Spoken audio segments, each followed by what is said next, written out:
What is good, guys? Welcome back to the channel. As you can see, I'm sitting in the car and I'm currently heating up some tint overlays for my taillights and a few stickers that I want to put on the car.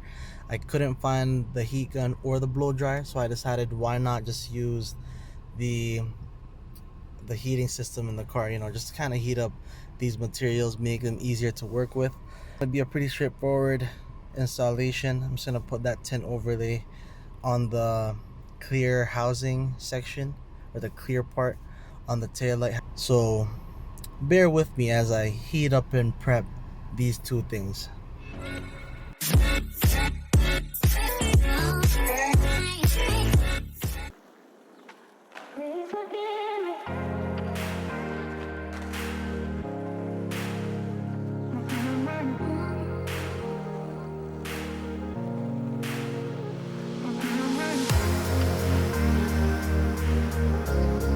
First things first, we're going to wipe down the area we will be working on using a rag.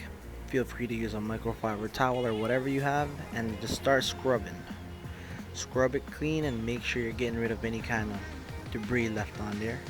Next, we're going to grab a alcohol swab or antiseptic wipes or whatever you have, just to get rid of any kind of oil or grease. You were just touching it just now, so go ahead and wipe that area of the tail lights down. This way the tint overlay we're going to be applying adheres better.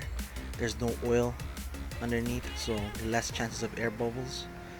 Make sure you clean it properly, and we're going to go ahead and let this dry in a few seconds, and we'll move on from there. Now that it's dry, let's go ahead and take our vinyl and start working on this. I'm going to be fast forwarding this process because it took me about 5 to 10 minutes. The only thing that I can really say in terms of advice is to start from one end, whether it be the top end or the bottom end, and slowly make your way towards the opposite side. If you ever see any air bubbles, don't be afraid to pull up on the vinyl, restart, as opposed to laying the whole thing flat and then trying to push the air bubbles afterwards. Nope. The best technique that I can give, or best advice, would be as soon as you run into any kind of air bubble, lift up on the vinyl or retrace your step, run your finger to where that air bubble was, and slowly press on it firmly, and do this every time you run into an air bubble, even if it means having to place the vinyl inch by inch. Go ahead and do what you have to do, but it should turn out fine. I'm gonna go ahead and fast forward to the final product, but I won't put any cuts. Just so you know, I did not apply any additional heat. This is the dry process, or dry method, of installing the vinyl.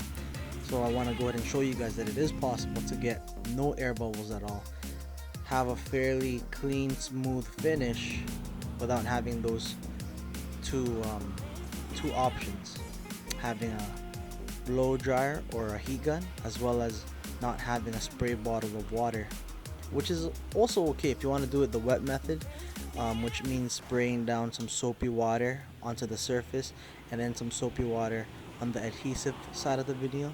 You can go ahead and do that, that's fine. But this is a small area we're working with, small piece of vinyl. I don't really see the need for that. So I went ahead and did the dry process, and it turned out just fine, almost as if I were to do it the other way. So yeah, let's go ahead and see the end result.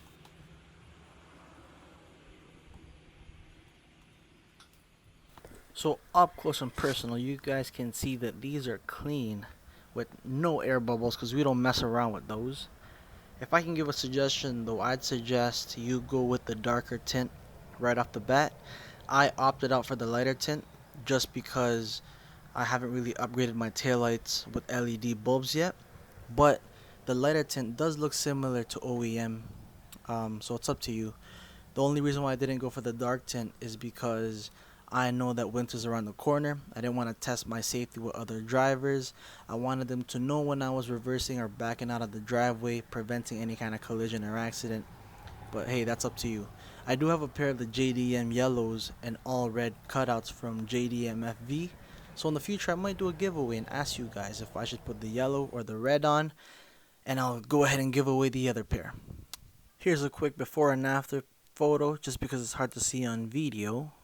Boom, looks real clean to me. So what you gotta do, and as always, don't forget to like, subscribe, and click on the bell. I know man's been away for a while, but please bear with me. I'll be doing that one video a week starting again, so stay tuned for more.